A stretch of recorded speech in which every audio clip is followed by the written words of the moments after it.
I'm ready. Okay, good afternoon, everyone, and welcome to the meeting of the Recreation and Education Committee. Will the clerk please call the roll? Mr. Gamble? Here. Mr. Gumina? Here. Ms. Cayley? Here. Mr. Tucciarello? Here. And Chairwoman Valerio? Here. Is there anyone here signed up for the public forum? There is not. Okay, in that case, is there anyone who is not signed up that wishes to address the committee at this time? There's my phone. I apologize.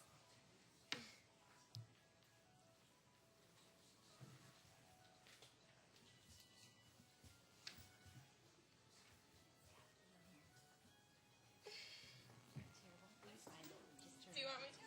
Yeah. Can't find the phone. It's on the bottom of the bag. I was going to turn it off, but I didn't want to hold you up any further. Thank you. My son is in sectional, so he's probably calling to say he started. All right, now that I've got that out of the way, I do believe that we have a presentation, or do we wait till we do that after the minutes? We'll approve the minutes first? Yes. Yeah. Okay.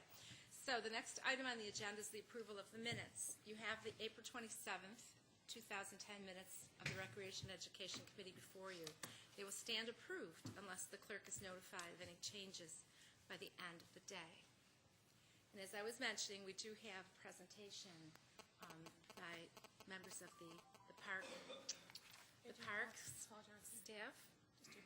Oh, Mr. Paul Johnson first? Okay, because on my notes, I have other people first. Okay, Paul Johnson, Associate Planner.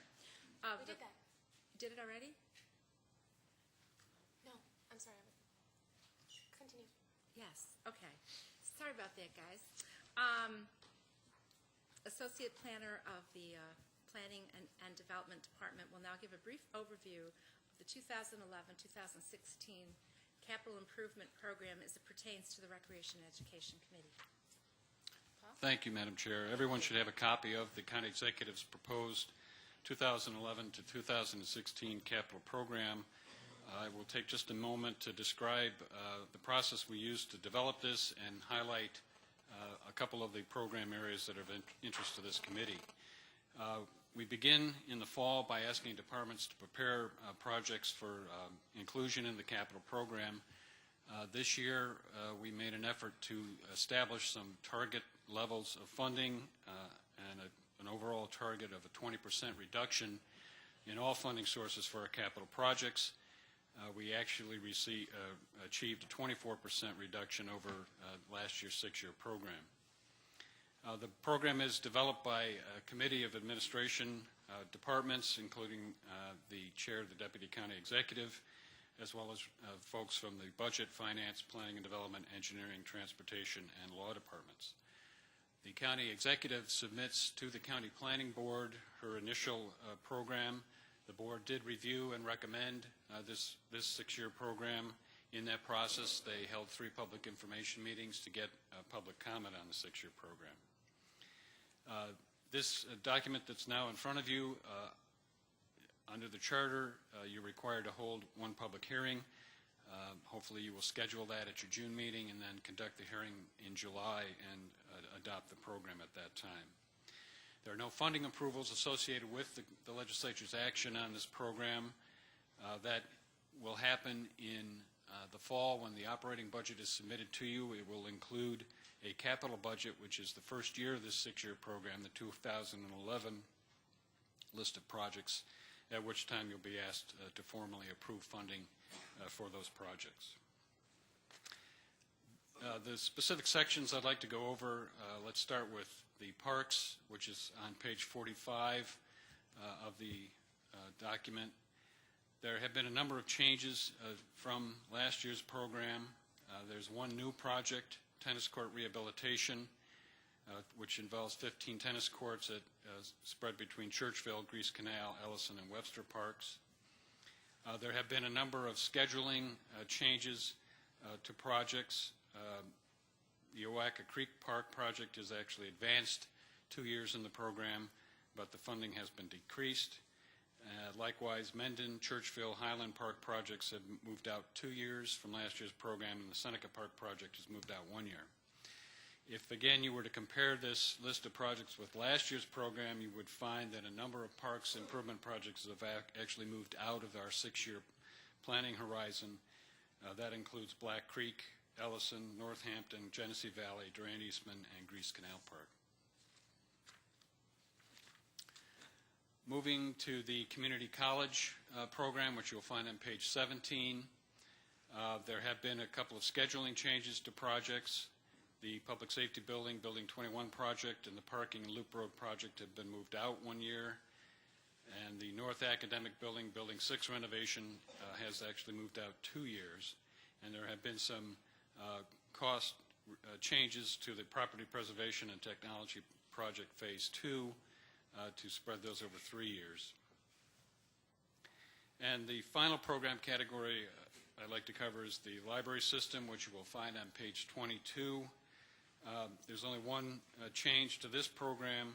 The single project, the library system automation project, has had its funding modified in the first 2 years to split the project into 2 equal parts of $250,000 each. Previously it was scheduled at $100,000 and $400,000, so we've evened out the funding on that project.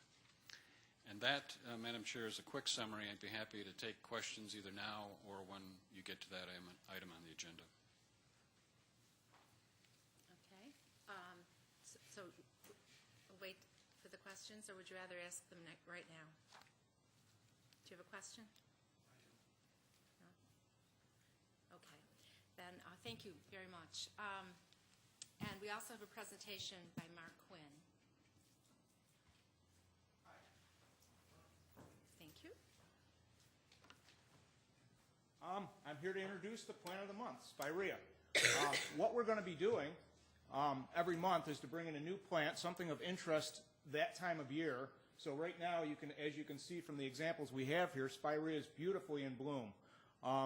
You should know that if you really want to see a great collection of Spirea, like the lilacs, you can go to the Highland Park Arboretum. Monroe County's Highland Park is an exceptional collection of Spirea. Spirea is actually a genus. There's 82 different species and a multitude of varieties. What you'll actually see here is 3 different varieties of 3 different species. What you can find in the garden, your average garden store, is probably only about 12 or 15 different varieties, because most of what you buy nowadays are a lot of these dwarfs. What you're seeing in front of you is Snow Mound, let's see, Magic Carpet, and Little Princess. They're all just about mature size. Some of the Spirea, we think of them from our youth. They get, 12 feet tall and immense. Now a lot of the species now are relatively small and stay that way. They are very easy to prune, very easy to grow. They grow in a variety of soil types, and they're really a very easy, inexpensive plant to grow in your yard. They're deer resistant. They attract butterflies. It's a great plant. The only thing it doesn't like is to put it in a very wet spot, but that's true with most shrubs. You can't plant them in an area that's not well drained. But other than that, they're extremely, extremely easy to grow. They kind of prefer full sun, but they'll take a moderate amount of shade. And from a perspective of taking care of them, after they've bloomed, you just prune them down. They can be pruned very heavy. They can be sheared, knock them down, and they'll bloom again. Some of the ones, like the one in the center there, Magic Carpet, that'll bloom again in the same summer. Some of the older varieties, the ones that bloom white, tend to bloom in June, and they bloom once, and they bloom very profusely, and then you don't see any more. These ones, the Little Princess up here and Magic Carpet over there, the purple ones, they'll bloom a little longer, and they'll bloom well into the summer. So, Plant of the Month, Spirea, it's a great plant. Question? Do I have to go through the chair? This is the plan of the month. Set the budget. Through the chair. Does the white one, through the chair, only bloom on new growth or old growth and new growth? They bloom on new growth. Thank you. That's it. Good question. Well, thank you for that delightful presentation. And I do believe that our Director of Parks, Larry Staub, would like to speak to us today.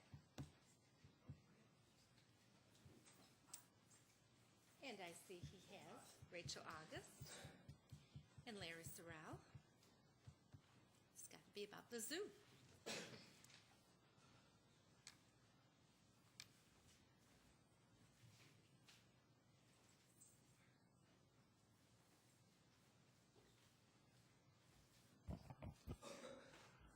Good afternoon. Larry Staub, Director of Parks for Monroe County. I'm joined by Rachel Baker August, the Executive Director of the Seneca Park Zoo Society, and Larry Sorrell, the Director of the Seneca Park Zoo.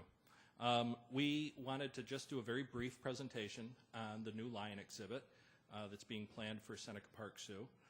As it is on your agenda later on, we wanted to give you a proper overview of the entire project. The map to my right here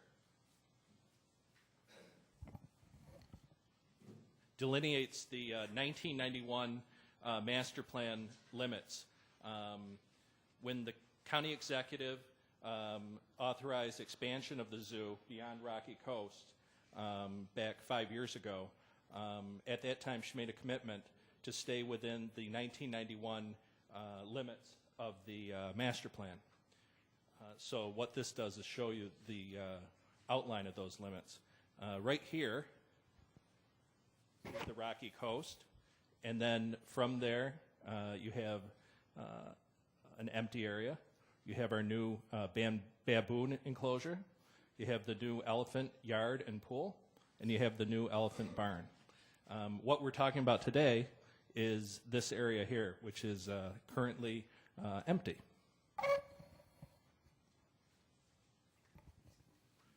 When the elephant expansion was approved, the county invested the money to build the elephant barn and yard. At that time, the Seneca Park Zoo Society, our private nonprofit partner at the Seneca Park Zoo, volunteered to help develop the rest of that African expansion through a campaign known as the Ngorongoro Crater Step into Africa. What has been done there since then, as I pointed out, is the baboon enclosure, the elephant pool, and now we're at phase 3 of that expansion, which is the lion exhibit. The lion exhibit brings a new species back to the Seneca Park Zoo, and I'd like to have Larry Sorrell come up and tell you why we'd like to bring lions back.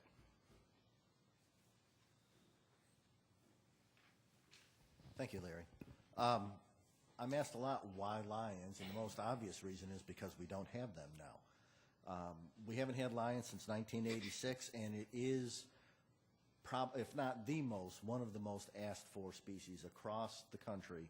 When people think of Africa, people think of lions, the MGM lion, etc. It is representative of what Africa is to a vast number of people. And with the advances in exhibit technology that we have now, we should be able to exhibit them at their best.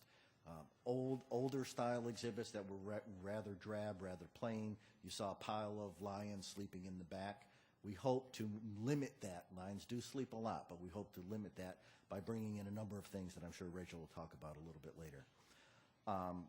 Lions were once found in virtually all of Africa, through the Middle East, into Southern Europe, and all the way into Asia. The populations have decreased dramatically over time. Since the 1950s, it was estimated that there were 400,000 or 500,000 lions in Africa alone. Early estimates from the early 90s saw that population drop to about 100,000. Current estimates say that there's maybe 20,000 lions left in Africa. Of those, maybe 10,000 reproductive adults. You're seeing a tremendous impact from the growth of human population, the need to grow more crops, to do all the things that come with the growth of human population. The other thing that's coming along is because of the contact with the domestic animals that humans bring with them, there's been a severe outbreak of distemper among lions. So we're seeing tremendous impact that people imagine lions in Africa and the lions are all over the place. Well, that's not true. There's very, very few left when you consider the size of the African continent. Most of them are found in East and South Africa. Excuse me. Lions, just some basic facts. Males stand about 4 foot tall at the shoulder, weigh 300 to 500 pounds. Females are a little bit shorter, 3 to 3.5 feet at the shoulder, 250 to 300 pounds. Normal reproduction is 1 or 2 males in a pride and multiple females. Females have an average of 2 cubs per litter. Not a very good survival rate in the wild over time. That's one of the contributing factors to their decrease in the wild.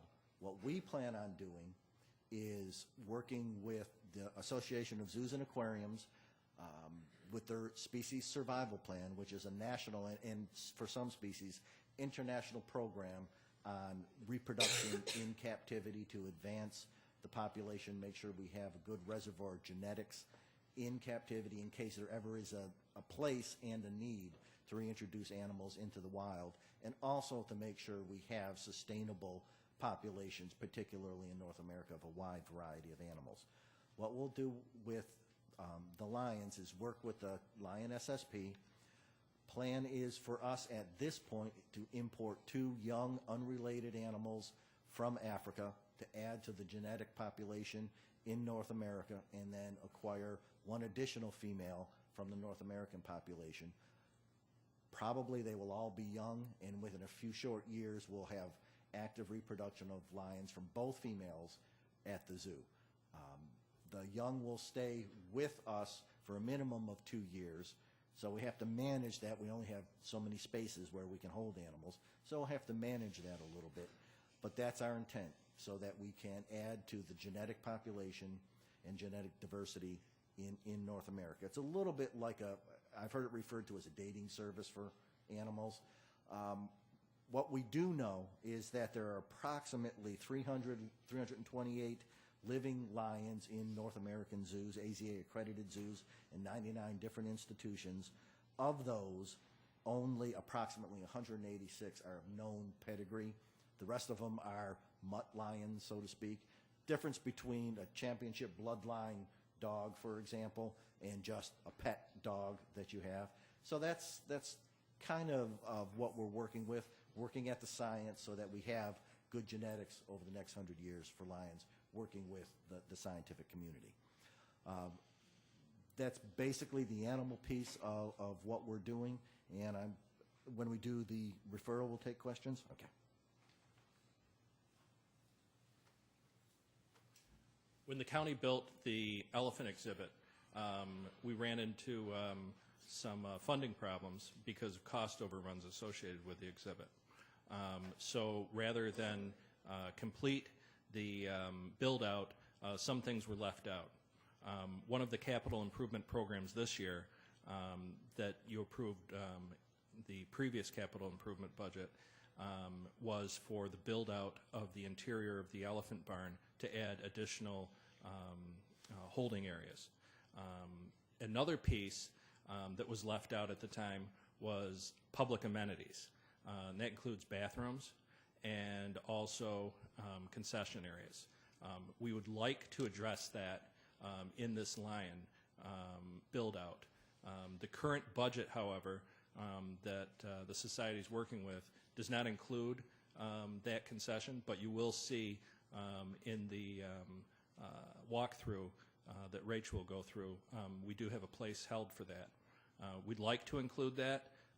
It all depends on where the money is, and we might have to come back to the legislature and ask for additional funding for that visitor amenity. But the lion exhibit itself is being funded by the Seneca Park Zoo Society, and Rachel will walk us through that. Thanks, Larry. Can you all hear me so I can use this?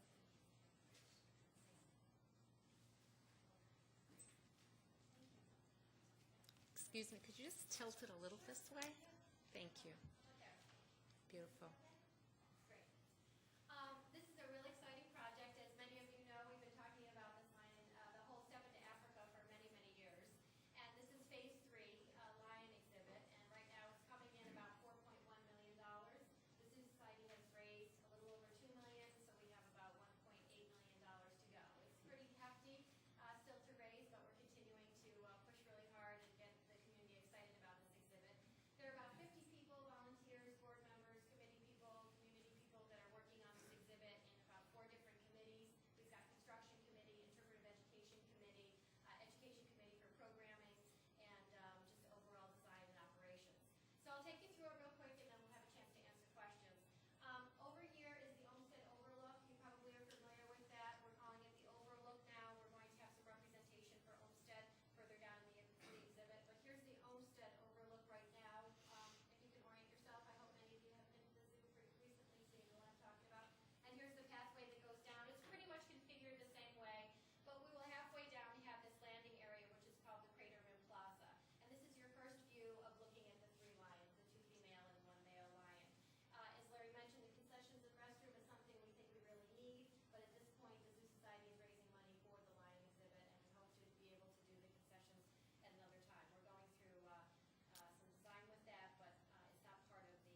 Thank you very much.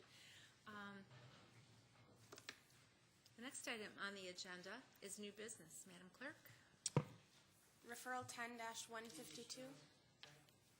Moved by Mr. Tucciarello, second by Mr. Gumina. Any discussion? There being none, all those in favor, please signify by saying aye. Anyone opposed? Item carries. The next item? Referral 10-159, acceptance of the grant. Moved by Mr. Gumina, second by Mr. Tucciarello. Any discussion? There being none? Oh, okay. Go ahead, please. 60, right? 159. I'm sorry, I'm ahead. All right. Any further discussion? There being none, all those in favor, please indicate by saying aye. Anyone opposed? Item carries. Referral 10-160, authorize the filing. Moved by Mr. Gumina, second by Mr. Tucciarello. Any questions? Go ahead. Excuse me, I'm a little bit disorganized here.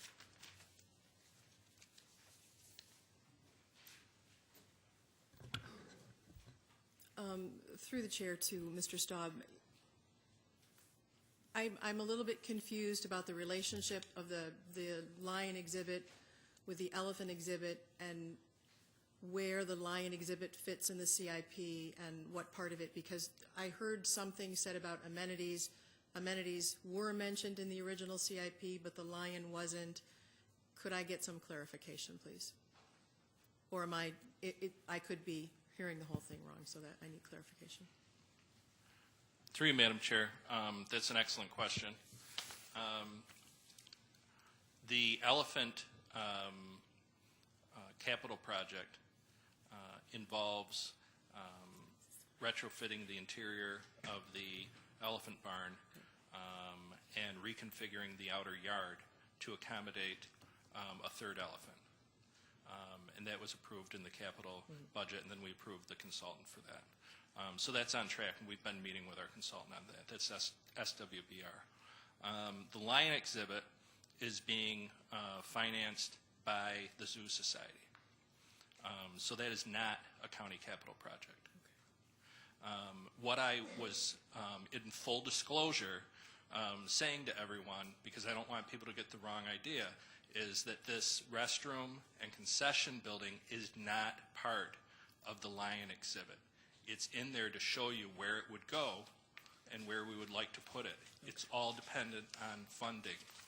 It's not part of the current budget that the society has put forward for this project, but we believe that it is a very important amenity to have down there because the last public restrooms that we have are in the Rocky Coast. So we have a whole brand new exhibit, and at the very end we have 3 porta potties.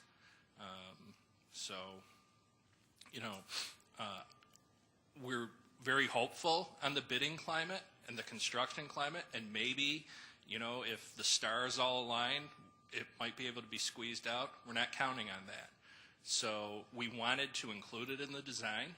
The society has paid for that basic design of that structure and the basic fixture build-out. But right now, I would say that it's a placeholder. But I didn't want any confusion, if it opens up and that's not there, and people saying, hey, where's the restroom and concession stand? Thank you. Through the chair, do you feel, I was at the one public meeting, do you feel that, and I came away with a wrong impression, and I'm sure that it was probably explained correctly, and I misinterpreted the concession and the restrooms because there was quite a bit of discussion on height as well as folks that would get all the way down there that have some mobility issues and not having restroom facilities down there. So not that I don't want the lion exhibit. I personally think that it would be a good addition to the zoo. But are we, if this, I have a concern that if the funding is not there to accommodate not so much concession as restroom facilities, resting facilities, that we're creating a capacity down there that doesn't have the facilities, just the general personal care facilities that should be there. And I wonder what are the intentions or the plans if Zoo Society does not, if that funding does not align. Through you, Madam Chair, and again, we presented everything at our public meetings, so people understood the eventual look of that project. We didn't want to not include that restroom and concession area and have the neighbors later say, well, where did this come from? We wanted everyone to be, we wanted to be upfront and let everybody know what the entire plan for that area was. And that is a concession and restroom facility. And we talked about at that meeting, as you know, I think you brought it up, heights of the building, color of the building, texture of the building, access to the building. And we very much want that to be there. We very much think that that's an important component of that area. And, like I said, we need to test the climate out there when we go to bid. We need, and this will be a bid ad alternate, the restrooms, and we'll see how it goes. We always reserve the right as a county. We could come back to you and say, the money wasn't there. We need $600,000 to put that restroom concession area in and add that to the CIP. We reserve that right. And that could be something, that the legislature eventually would be asked to approve. But we don't want to go there yet because maybe we'll be able to squeeze it out of this budget. Any further questions? Yes. Through the chair. Haley?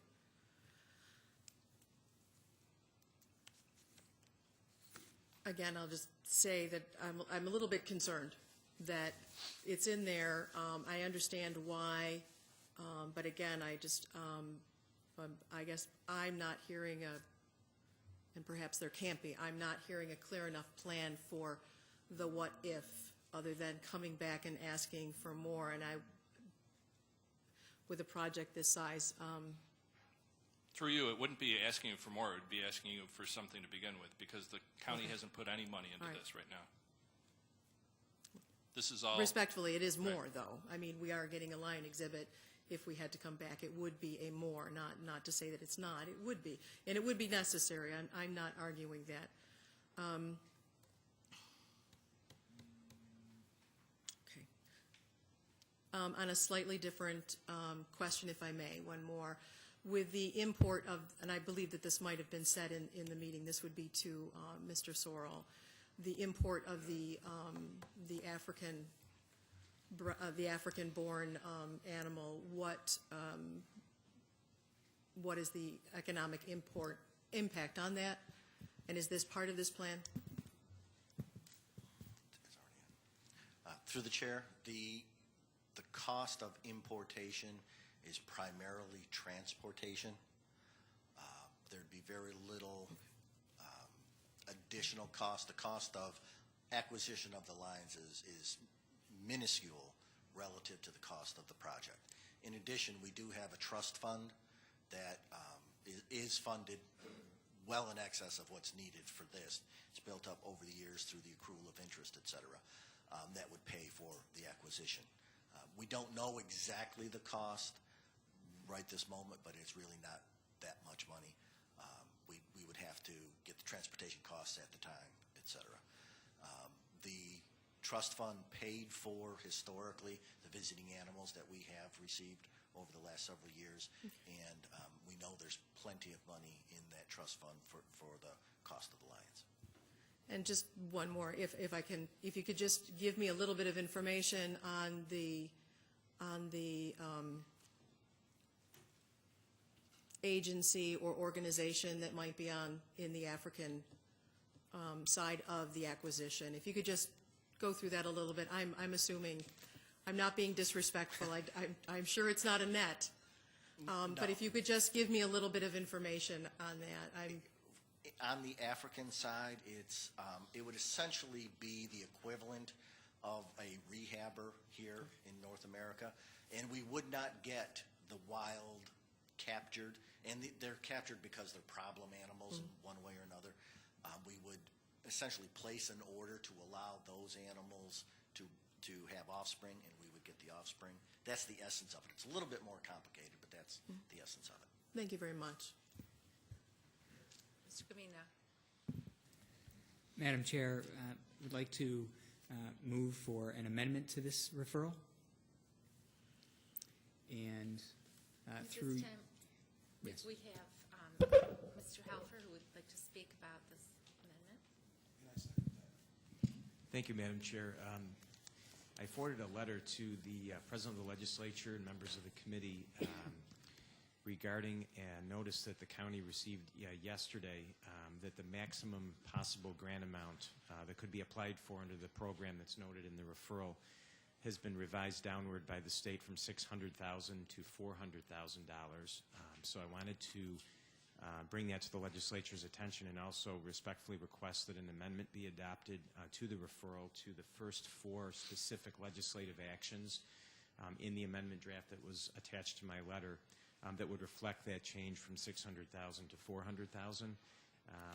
And I also wanted to note for the committee members that a revised version of my letter was sent up very late this afternoon. It came to my attention that the original letter inaccurately said that the amendment should be offered at the Ways and Means Committee. That rather should be the Recreation and Education Committee, which is the lead committee. Thank you. Any discussion? Mr. Gamble. Yes, thank you, Ms. Chair. Through the chair, will this project be, will it be using prevailing wage?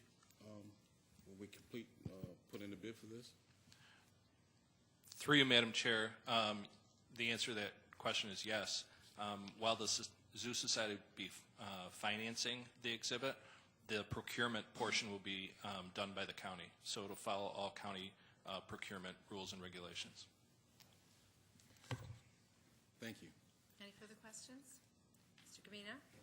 To you, Madam Chair, to Director Staub, is there any risk to the county for a grant like this, or is this a type of reimbursement grant?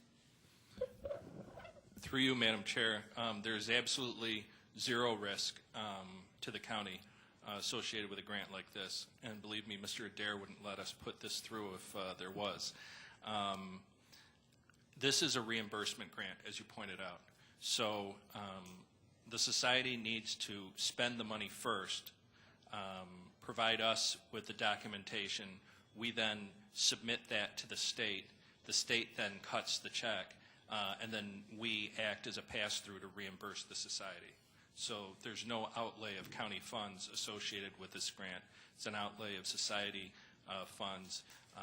The reason the county is involved is that the state grant guidelines require a municipal sponsor, and that is the county. Thank you. Thank you, Madam Chair. Ms. Campbell. Thank you. Through the chair, so the reduction is that we just need to go for 400,000 versus 6. But in the total amount, this is to Mr. Staub, I'm sorry. To the total amount, though, if someone came in accurately, we would get the concessions and the restroom facilities with what we're talking about here. That's what you're aiming for someone to come in at that bid amount. Through you, Madam Chair, let me address both of your questions separately. What we're doing with this amendment, when we originally spoke to the representative of the State Parks, Recreation, and Historic Preservation, we were told that the maximum grant amount would be $600,000. So that was put in the referral. Okay. Yesterday, we learned from the state that the commissioner had reduced the maximum that you could apply for from $600,000, which was the previous year's maximum, to $400,000. So that's why we wanted to put that in there. that's an up to amount. So, you know, it doesn't mean that the society is going to apply for that full amount. You know, they have to meet different standards and guidelines of components of this exhibit that are eligible for that reimbursement. They're mostly educational. What that comes up to, it could be half of that. It could be $200,000. But we're at the very, very beginning of that grant process. And, you know, like many state grants, this grant requires the legislative body to give its authorization at the outset before application is even made. So that's why we don't have all of those answers for you tonight. But the maximum amount would be $400,000. We'd also work with the state to, they kind of give you a ballpark and say, you know, you probably want to apply for X, because that's probably, you know, looking at what people are, who else they've talked to, you know, that's what we think's, you know, a reasonable amount to apply for. We get that a lot. So that could be something that goes into it as well. Regarding the overall budget, $4.1 million is an estimate, okay? And that's what the fundraising goal of the society is. You don't know until you go out and, you know, bid. And as you've seen, as a legislator, we've had some bids come through here in recent months that are 25–30% under an engineer's estimate because, you know, the construction climate in this community is still very, very positive for us as a consumer. And we saw that with our Abraham Lincoln project recently. The amount that was bid came in way under what that engineer's estimate was. You know, people want to get to work. People want to design and want to construct these projects. So we're very hopeful on that. But this will be put in as part of the bid as an ad alternate to preserve that right. So if it comes in more than that, we don't have to throw out the entire bid. Then just one more question. Actually, it leads to two, but I'll try to make it one. If in fact that an entity came back with a proposal that didn't create the entire concession restroom facility, but a portion thereof, would that plan be entertained? If in fact all the rest came above. In other words, what I'm looking at is the potential of having brick and mortar restroom facilities in this area.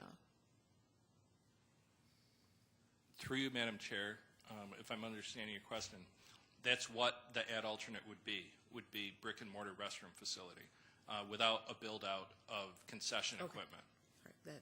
That's what I didn't understand. It would be basically a building with fully furnished as a bathroom with toilets and sinks and the rest, and then a space with, you know,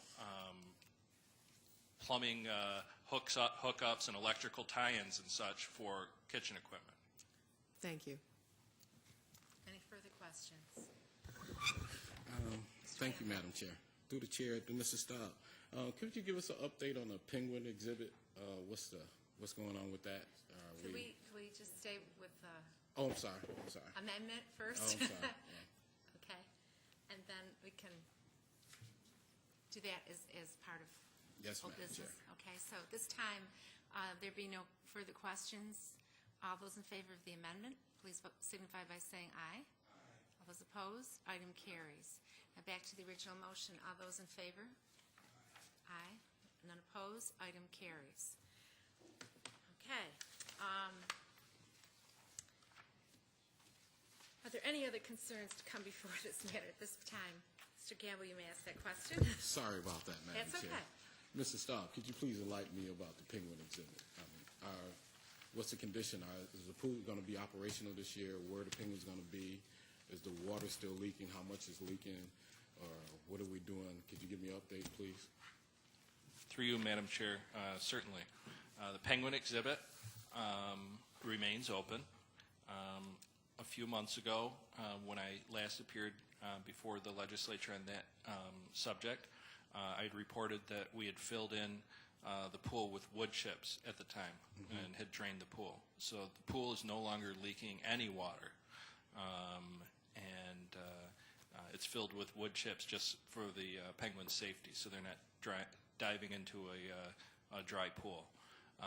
We have, since we received your authorization 2 months ago, met with our consultant, SWBR, and our zoo specialty consultant, WDM, from Wichita, Kansas. And we have agreed to a preliminary design for the exhibit, and they are fine-tuning that. And we're really going to be able to leverage having to dig up the exhibit to repair the leak into improving the exhibit and making it much more conducive for people to see penguins in the exhibit and to see penguins actually swim in the exhibit.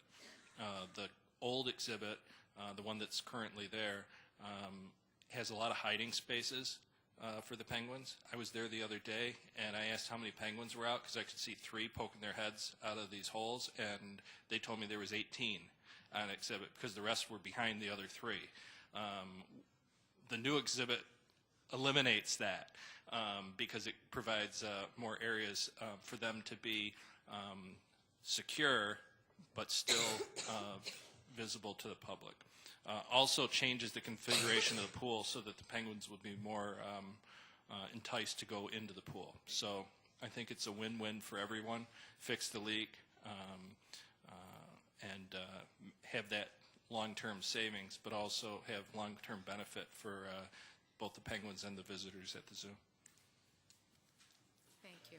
Any further questions? Well, there being none, May 25th, 2010 meeting of the Recreation and Education Committee stands adjourned. The next meeting of the Recreation and Education Committee is scheduled for June 29th, 2010 at 4:30. Thank you.